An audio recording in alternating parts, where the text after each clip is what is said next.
আজি কাতি বিহু। আজি স্থানীয় পৰম্পৰা আৰু ৰীতি নীতিৰে পালিত হ'ব কাতি বিহু। পথাৰৰ পৰা লক্ষ্মীক আদৰিব প্ৰতিগৰাকী অসমীয়াই। প্ৰতিগৰাকী অসমীয়াৰ ঘৰে ঘৰে তুলসীৰ তলত জ্বলাব চাকি। পথাৰত লক্ষ্মী দেৱীৰ প্ৰাৰ্থনাৰে জ্বলিব আকাশ বন্তি। নগৰ চামগুৰিত কাতি বিহুৰ দিনটোতেই মূৰে কপালে হাত দিবলগীয়া হৈছে চহা খেতিয়কে। দিনে নিশাই নগৰ চামগুৰিৰ বিভিন্ন অঞ্চলৰ গেৰ ধৰা ধাননি পথাৰত বন্যহস্তীৰ উপদ্ৰৱৰ ফলত ত্ৰাহি মধুসূদন কৰিছে খেতিয়কসকলে।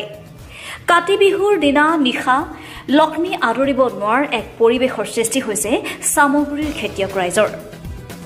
দিন দুপৰতে বন্যহস্তীয়ে কৰি আছে মুক্ত বিচৰণ।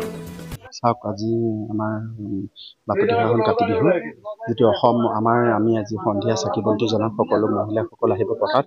আজি আমাৰ হাঁহ বৰলিঙাত আজি 2-3 মাহৰ পৰা হাতীয়ে যিটো উপদ্ৰৱ চলিছে, তাতকৈ আমাৰ হাতীৰ উৎপাতটো বেছি হৈছে।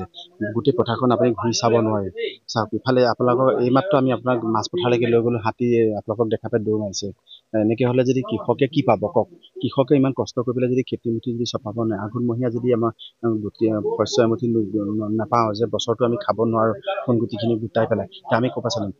আৰু এটা অনুৰোধ কৰিছোঁ যে আমাৰ PM কিষাণে যিটো পইচা দিয়ে, তেখেতসকলে অৰ্থ দিয়ে, সেই পইচাটো আমাৰ একেবাৰে নগণ্য দিছে, কাৰণ আমাৰ সেইটোত চলিব নোৱাৰে। সেইটো অকণ বঢ়াই দিলে ভাল হয়। আৰু মোৰ ফালৰ পৰা অনুৰোধ, আমাৰ নগাঁও জিলাৰ উপায়ুক্ত মহোদয়ক অকণ অনুৰোধ কৰিছোঁ যাতে তেখেতে অকণ চাৰ্ট ভিজিট দিয়ক পথাৰখনত। চাওক, মোৰ এটা অনুৰোধ হয়। আৰু DFO ছাৰকো অনুৰোধ কৰিছোঁ যে আপুনি অফিচত থাকি AC ভিতৰত থাকি পেলাই আপুনি সেইখিনি কাম নকৰিব। বেলেগক আপুনি অনুমতি নিদিব, যাতে আপুনি এবাৰ আহি চাওকহি। তলৰ কৰ্মচাৰীখিনিক আপুনি অনুমতি দিয়ে, ৰাতি আহে চাই, ফৰেষ্ট ডিপাৰ্টমেণ্টৰ মানুহখিনি চাই পেলাই গুচি যায় বা বম পতাই, কিন্তু আপুনি এপাক দিনৰ ভাগত আহকচোন।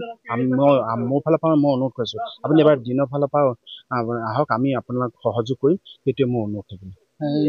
বন বিভাগে এই ক্ষেত্ৰত কোনো ব্যৱস্থা গ্ৰহণ কৰা নাই? বন বিভাগে কি ব্যৱস্থা ল'ব? চাওক, আমাৰ চামগুৰি বন সংমণ্ডলৰ যিটো উৎমাৰীত মানুহ আছে, একে নগণ্য মানুহ আছে, তেওঁলোকে আমাক অলপ অসম চৰকাৰে কি DFO ছাৰে মানুহ অলপ তেওঁলোকৰ কৰ্মচাৰীখন বঢ়াই দিব লাগে।